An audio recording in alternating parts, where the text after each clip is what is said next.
Avec Jules Torres et Adrien Matou, avant de parler du sondage, cette information quand même que vient de nous livrer l'excellent Maël Hassani, après avoir refusé la campagne d'affichage pour le livre de Jordan Bardella, la régie publicitaire de la SNCF Média Transport a refusé d'organiser la publicité du film Sacré-Cœur, qui est en salle demain.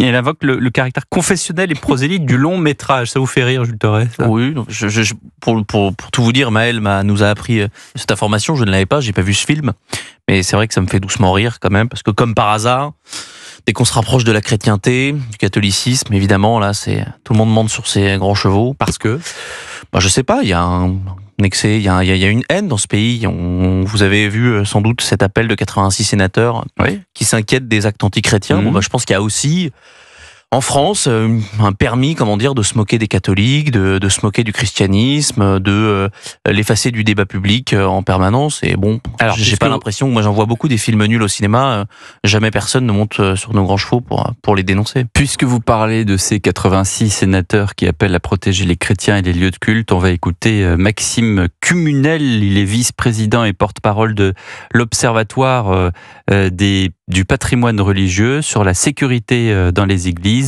Il était l'invité ce matin sur Europe 1 d'Alexandre Lemaire. C'est vraiment un phénomène de fond parce que il y a une quinzaine d'années, quand on parlait de sécurité des lieux de culte, on parlait essentiellement de sécurité liée aux œuvres d'art. On parlait assez peu de sécurité globale et c'était perçu comme quelque chose d'un peu secondaire. Et c'est très difficile de répondre en passant à l'échelle parce que vous comprenez que si on est le gouvernement n'est pas propriétaire des édifices. Ça veut dire qu'il doit accompagner les 30 000 communes pour qu'elles se dotent des bons outils, des bons réflexes, etc., etc. Donc ça sera forcément long. Mais on peut souhaiter que le prochain gouvernement se saisisse du sujet pour agir.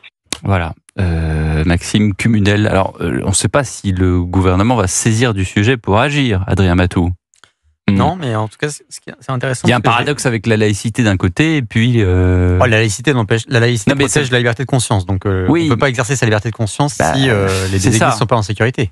Non, mais j'entends bien, mais vous comprendrez et vous conviendrez qu'on fait tout dire à la laïcité. À ce concept de laïcité. Souvenez-vous de Marielle Schiappa, comme elle défendait la laïcité à sa manière, alors que d'autres le font aussi autrement. Voilà. Oui, mais alors la laïcité, pour le coup, il y a quelque chose qui est absolument incontestable, c'est la liberté de conscience qui inclut la liberté de ne pas croire, mais aussi la liberté de pratiquer sa religion. Voilà. Et donc là, ce qui est intéressant, j'ai regardé un petit peu ce rapport, c'est que il y a une spécificité dans les actes antichrétiens, c'est-à-dire que 84% des actes antichrétiens, donc l'immense majorité, sont des actes contre des biens, en fait des dégradations des églises.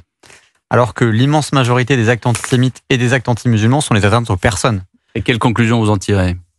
Alors la première, c'est que la religion chrétienne a un statut différent puisque c'est la religion historique du pays, qu'elle est plus représentée dans le patrimoine et que j'imagine que c'est le sentiment qui anime ceux qui font ces actes antichrétiens est peut-être un peu différent. C'est une hostilité à ce qu'est l'héritage civilisationnel français.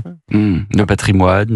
Non, mais au-delà de ça, c'est... Le côté sanctuarisé. Là, on va encore avoir cette polémique qui va être insupportable. C'est-à-dire que quand on fait des films pour se moquer du catholicisme, ça peut arriver quand même très souvent. Ça pose jamais de problème à personne. Et croyez-moi, dans les médias, quand il y a des églises qui sont incendiées, il y a eu deux incendies cet été à Notre-Dame-des-Champs, à part sur CNews Europe 1, on n'en a parlé nulle part. Tous les actes contre toutes les religions sont inqualifiables, mais c'est vrai que la religion catholique est celle dont on parle bien souvent le moins. Alors que c'est la religion majoritaire en France. Oui. Bon. On revient sur ce sondage pour la présidentielle 2027. Premier tour, s'il avait lieu demain, on a dit. Donc effectivement, ça serait le RN qui arriverait en tête, que ce soit Jordan Bardella ou Marine Le Pen. Écoutez, au-delà de ce score très fort du RN, écoutez l'analyse de Frédéric Dabi, le directeur général de l'IFOP, sur le reste des candidats, c'est-à-dire Édouard Philippe, Raphaël Glucksmann et Jean-Luc Mélenchon.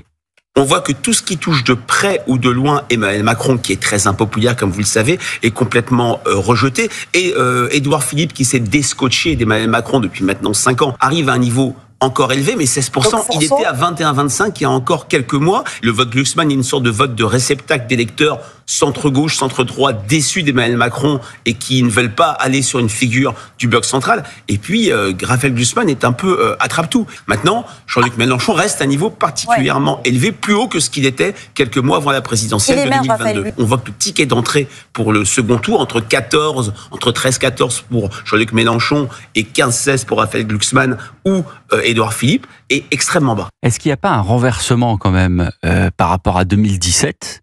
C'est-à-dire que, souvenez-vous, il y a beaucoup d'électeurs d'Emmanuel Macron qui ont voté par défaut pour Emmanuel Macron parce qu'ils ne pouvaient plus voter pour un candidat de droite, en l'occurrence notamment François Fillon. Est-ce qu'il n'y a pas l'inverse qui se produit, c'est-à-dire que maintenant il y a des votes par défaut qui sont multiples pour Édouard Philippe, pour Raphaël Glucksmann, mais qui sont justement contre le vote Macron?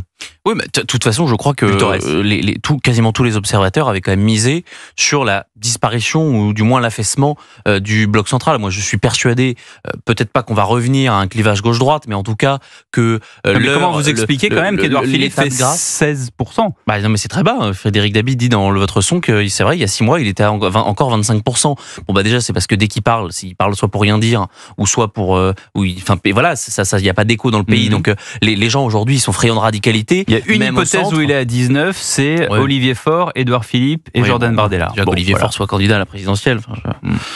Il y a quand même un gap, mais non, mais du reste, moi je trouve qu'il y a un enseignement dans ce sondage. D'abord, c'est que le niveau d'entrée pour le second tour est extrêmement faible. On est à quasiment 15%, donc on se rapproche de l'élection présidentielle de 2002.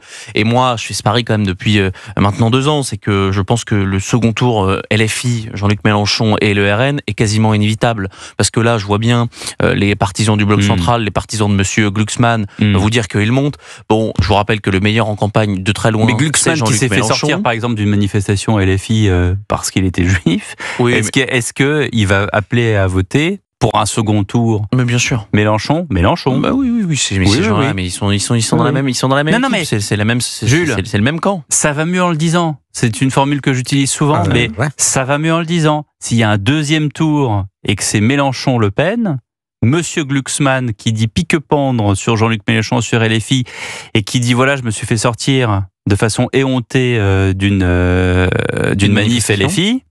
Moi, je le pense. Va appeler à voter Mélenchon contre Marine Le Pen. Tous ces gens-là. C'est comme ça. Voilà. Mais le PS, hier soir, a appelé à voter pour la France Insoumise dans la 5e circonscription des Français de l'étranger. Et voilà. 19h56. Merci les garçons. Dans un instant, un autre garçon, Maël Hassani.